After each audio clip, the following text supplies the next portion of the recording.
सुदामा मतलब जो हर हाल में खुश रहना जानता है वो है सुदामा। और खुशी होने के लिए केवल धन की आवश्यकता नहीं होती। जो लोग सोचते हैं कि धन होगा तभी जीवन में खुशियां होंगी, तो ऐसा नहीं है। धन हो ना हो ये खुशी का कारण नहीं है। जीवन में संतुष्टि है तो व्यक्ति खुश है। जीवन में यदि संतुष्टि आ गई तो ये आपकी प्रसन्नता का कारण है।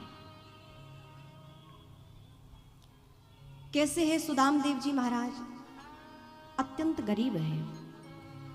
गरीब मतलब बाह्य रूप से हम आप उसे गरीब कहते हैं जिसके पास धन नहीं होता।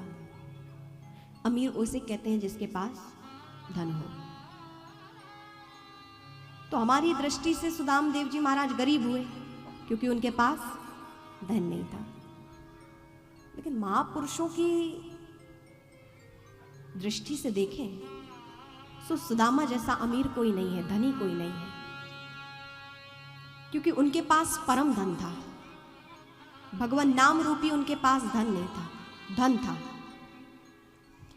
भगवान श्री कृष्ण के परम मित्र हैं सुदाम देव जी महाराज, लेकिन कभी भगवान से कुछ मांगा नहीं।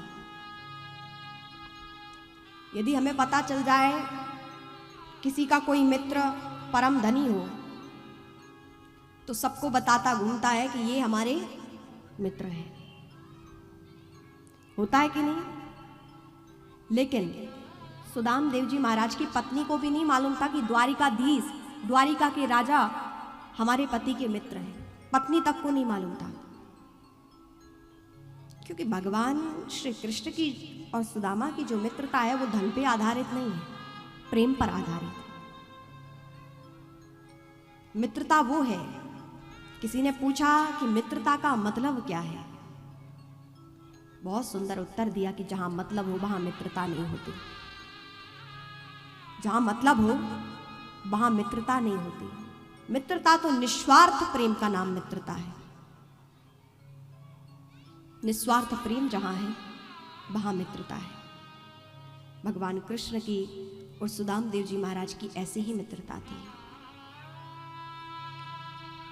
कैसे है? सुदाम देव जी का महाराज का नाम भागवत में नहीं है। यहां उनकी विशेषताओं का वर्णन किया गया है, जिससे अनुमान लगाया कि ये सुदामा है। सुदामा की चर्चा हो रही। जैसे कहा जाए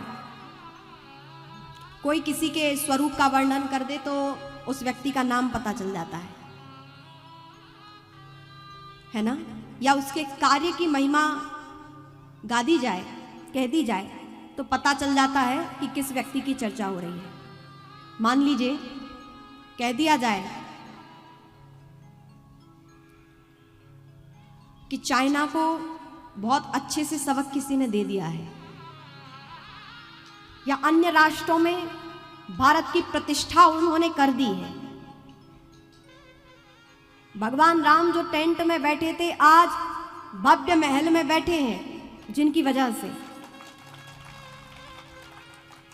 आज अयोध्या दिव्य नगरी अयोध्या की भांति जैसे पूर्व में थी आज हो गई है, उनकी वजह से।